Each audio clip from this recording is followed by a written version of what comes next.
What about you when God doesn't pull through? When God doesn't doesn't respond in the way that you want in your dry times? Because don't you expect God to take care of you? If you're honest, don't you expect God to take care of you? Of course you do. Of course you do. To not lose your job, to have some form of wealth, to be able to eat and live indoors and do different things. You expect God to keep you healthy and happy and protected and safe in an environment. You expect there to not be bullies put in your life, and you expect there not to be cancer, and there not to be disorders of health issues and mental issues, and there wouldn't be major accidents that would happen, and that God would allow you to have shelter, and that shelter would be safe shelter, and it would be comfortable, and it would be convenient, and it would be something that you could have air conditioning, because we live in Sacramento, and that you should have transportation of some sort so that you can have a livelihood, and whether that transportation is a bicycle or your feet or a car or a motorcycle or a plane because of your traveling, because that's how you make your livelihood. But the Bible says that we should be content with food and clothing. And that's it. Doesn't even mention housing, which is kind of a bummer. I mean, when selfishly or whatever, when we think about it, that's not even in the game plan of our contentedness. And by food and clothing, it doesn't mean that we should all be able to go to Mikuni's every night and eat sushi. And by having clothing, it doesn't mean that all of our clothes should match and we should have the latest fashions every year, or maybe we're real humble stewards and we're a year behind because they're always cheaper.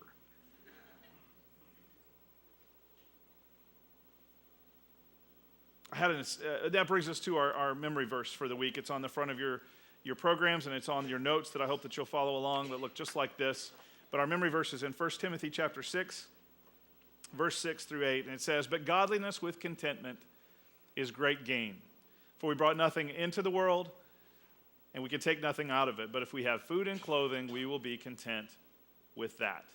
I had an assistant a few years ago. Her name was Amy Cahill. Many of you remember Amy. She was a tremendous assistant. I was so bummed when they moved away.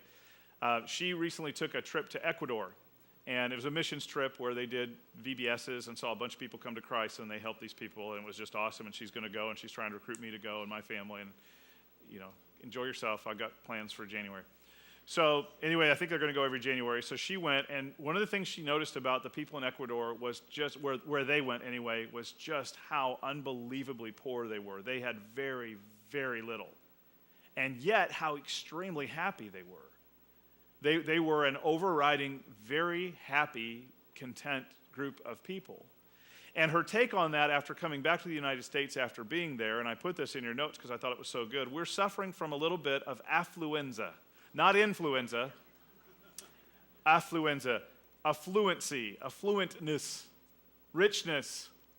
We're very wealthy, and sometimes that can be our hindrance. Most of us have more food in our pantry than we could ever eat in a month, let alone the alcohol and cigarettes and fast food and other junk food that we eat. We get caught up in our stuff. We get caught up in our comfort. We get caught up in our entertainment, in our pleasure. We get caught up in our excess. And most of us have a lot already. We really do, compared to the rest of the world. But we still want more because we're not content. We want a bigger one and a faster one and a shinier one and a newer one and a whatever.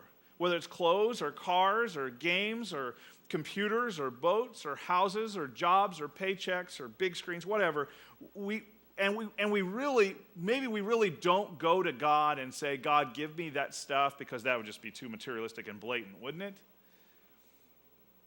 But our prayer requests show that there's something there. Not a slam that we're materialistic. It's a slam on our perspective.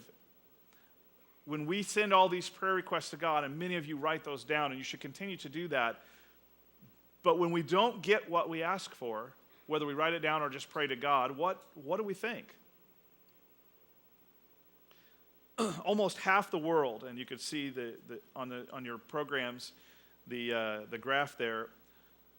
Almost half the world, over 3 billion people, live on less than $2.50 a day. If you look to the next to the right, one over to the left from the right, $2.50 a day. And it's in your notes as well, at least 80% of the world lives on less than $10 a day. 80% of human beings, 8 out of every 10 human beings lives on less than $10 a day.